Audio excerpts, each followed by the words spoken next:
ឯកោជាធម្មជាតិក្តីសុខគឺជាសិល្បៈភាពឯកោជារឿងធម្មជាតិប៉ុន្តែការរស់នៅជាមួយវាដោយក្តីសុខ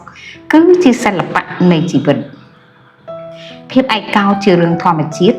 យើងមកម្នាក់ឯងហើយត្រឡប់ទៅវិញក៏តែម្នាក់ឯងដែរនេះគឺជាសច្ចធម៌នៃជីវិតកុំបណ្ដោយឲ្យភាពឯកោមកជន់ឈ្លីក្តីសុខរបស់យើង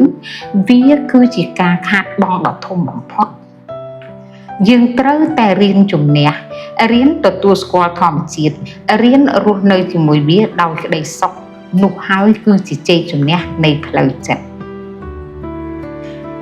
មែនតើទៅចាប់តាំងពីពេលដែលលោកអ្នកចាប់កំណើតមកគឺយើងមកតែម្នាក់ឯងទេទោះបីជាមានអ្នកហែហោមច្រើនយ៉ាងណាក៏ដោយក៏ដង្ហើមដែលយើងដកនោះគឺជារបស់យើងតែម្នាក់គត់ដូច្នេះភាពឯកោមិនមែនជាសត្រូវថ្មីថ្មោងនោះទេវាគឺជាមិត្តដើមដំបូងបំផុតនៅក្នុងពេលដែលយើងកើតមកបងប្អូនគិតមើលដើមឈើមួយដើមវាមិនមែនរីកស្គុះស្គាយចេញផ្ការៀងរាល់តែថ្ងៃនោះទេវាក៏មានរដូវស្លឹកឈើជ្រុះវាក៏មានមេឃធៀងធ្លាក់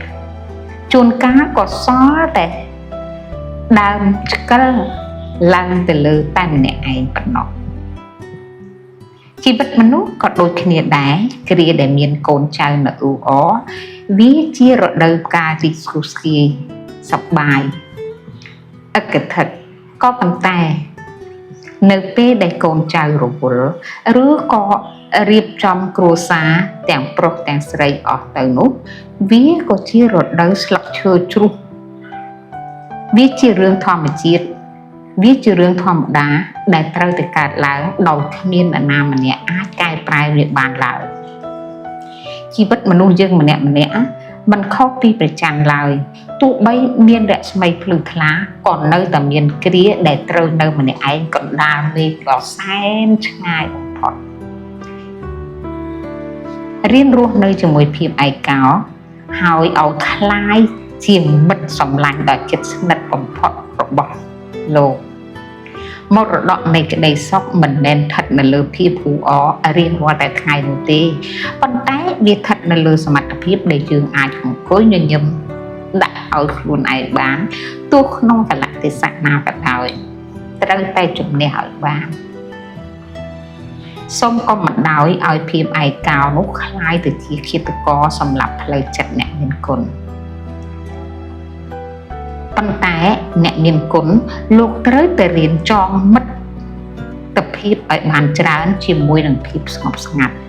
ត្រូវតែរៀនរស់នៅជាមួយនឹងភាពស្ងប់ស្ងាត់ពីព្រោះវាជាកត្តាធម្មជាតិមិនអាច24ម៉ោងដែលត្រូវតែសុបាយអ៊ូអរនោះទេវាមានពេលជួនរះជួនភ្លៀងមិនទៀងទាត់ឡើយចាដើម្បីសាងសេចក្តីសុខឲ្យខ្លួនឯងត្រូវតែរៀនរស់ជាមួយនឹងភាពស្ងប់ស្ងាត់ជីវិតដែលស្អាតបំផុតគឺជាជីវិតដែលកូនចៅដឹងគុណពួកគាត់ហើយខ្លួនយើងផ្ទាល់ក៏ត្រូវតែរឹងមាំខាងផ្លូវចិត្តផងដែរខែយួរថែទាំអ្នកមានគុណរបស់លោកអ្នកដោយបេះដូងខែយូរយើងមិនត្រឹមតែមើលថែទាំសុខភាពរាងកាយរបស់លោកតាលោកយាយប៉ុណ្ណោះទេហើយថែមទាំងធ្វើជាស្ពានដើម្បីចម្លងភាពឯកោរបស់ពួកគាត់ឲ្យមកកាន់ទីស្ងប់សុខដែលជាមិត្តទៅវិញខែយូរទៅបំពេញចន្លោះខ្វះខាតដែលកូនចៅលោកអ្នកជាប់រវល់មិនមានឱកាសគ្រប់គ្រាន់ក្នុងការមើលថែលោកតាលោកយាយកុំឲ្យរស់នៅក្នុងភាពឯកោនិងជាក្តីកង្វល់នោះខែយូរនៅតែនៅគៀកចិត្តលោកអ្នកបំផុតលោកអ្នកត្រូវការសូមមេត្តាតាក់ទងតាមរយៈលេខទូរស័ព្ទ081